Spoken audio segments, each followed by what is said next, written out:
not helping nobody. What are you doing, old man?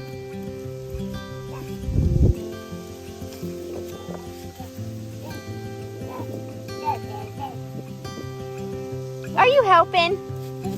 Hold the hose.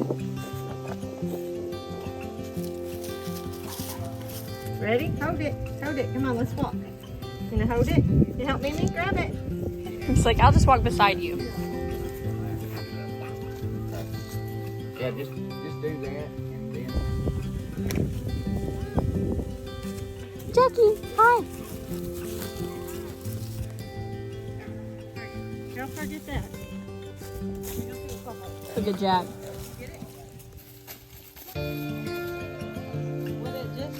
Can you get your kitty?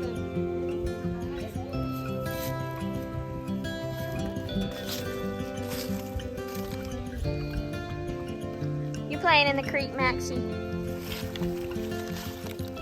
It seems that every New Year's we are working on some kind of project around this farm.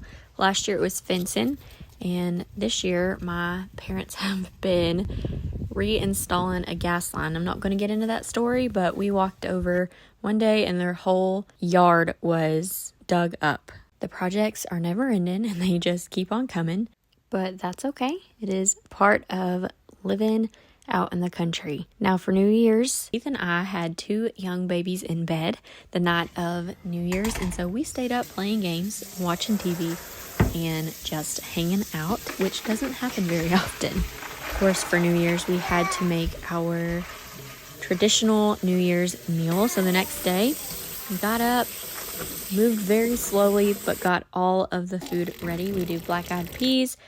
Unfortunately, I didn't have hog jowl, which is the actual traditional food, but I added some bacon. I did some collard greens and added bacon to those as well. We made cornbread and had all of the traditional New Year's food, at least traditional for where I'm from.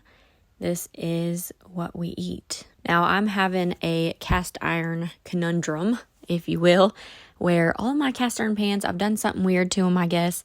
This happens to me every once in a while where I use my cast iron a lot and then eventually it's like the seasoning wears down. I don't know if I just don't do something right. I don't know, but they all need re-season, so that is a project that you will probably be seeing soon, is me re-seasoning all my cast iron. So all of my cast iron pans are, except one, are down, and I am not using them until I can get them re-seasoned. So this cornbread today is going to go in a pie plate. I know a lot of you true Southerners out there are going to cringe, but that is the state of my kitchen on this day, and we are just working with what we have. You're probably also going to cringe at the frozen collards that I put in the crock pot, which is not how I normally make them at all. I sometimes will use frozen if I am doing like stir-fried collards, but when I do them like the soupier collards, which is what we always do on New Year's because it's so good with cornbread, to soak all that up, I always use fresh. I always make it on the stove, and it is just so much better, but this was still good. So anyway, true Southerners out there, I'm sorry if you're watching this and cringing at me, but this is where we're at this New Year's. I feel like this year, for Christmas, for New Year's, for all of it, I am just simplifying down. I did less decor for Christmas, less decorating, doing less things at this New Year's meal, and we're okay with that. That is just where we're at.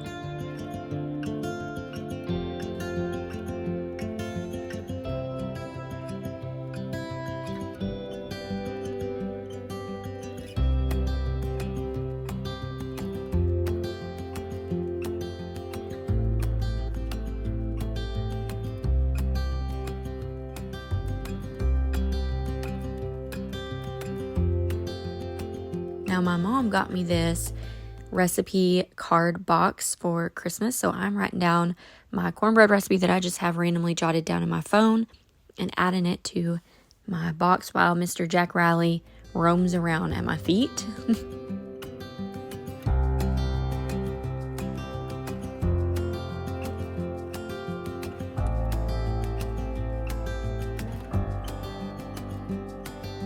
Now, we couldn't all decide on a dessert, but I got I showed y'all the old country kitchenware pan that I got for Christmas, and I really wanted to use that.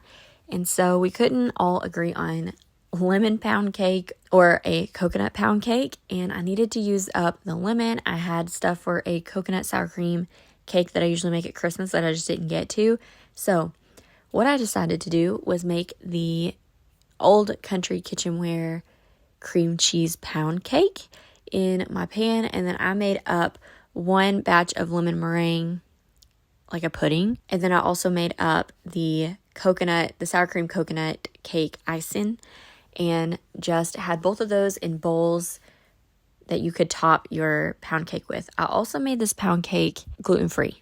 I will put all of the recipes for what I'm doing here in the description. That way you can look at them. The cornbread, the coconut sour cream icing, the lemon meringue pudding, the greens, the black-eyed peas, all of it. I will put what I did in the description box rather than read it to you here because I struggled to remember it off the top of my head.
This was our lemon that my mom grew, and we only got the one lemon, but the fact that we even got one was so shocking to us.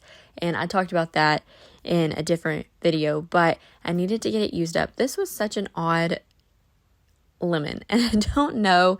It's a Meyer lemon tree, so I don't know if that's because it's a Meyer lemon. It was a huge, ginormous lemon. The skin was so smooth that you almost couldn't even grate it. And the lemon was quite soft. Now, of course, it was a little too old. I let it sit a little too long. But still, when we first picked it, it was still soft like that. You could tell it was a little bit soft. So, I don't know. Maybe we did something weird. Maybe that's just the type of lemon. It also had a very different smell than any other lemon I have ever had, which has always been store-bought. So, anyway, did that and then juiced it so that I can make my pudding here.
Now, while that was thickening up on the stove, I was going back and forth, stirring it here and there. I started my meringue, and so I just added all the egg whites left from the pudding and added equal amounts in tablespoons of sugar and just whipped that until it was nice and puffy.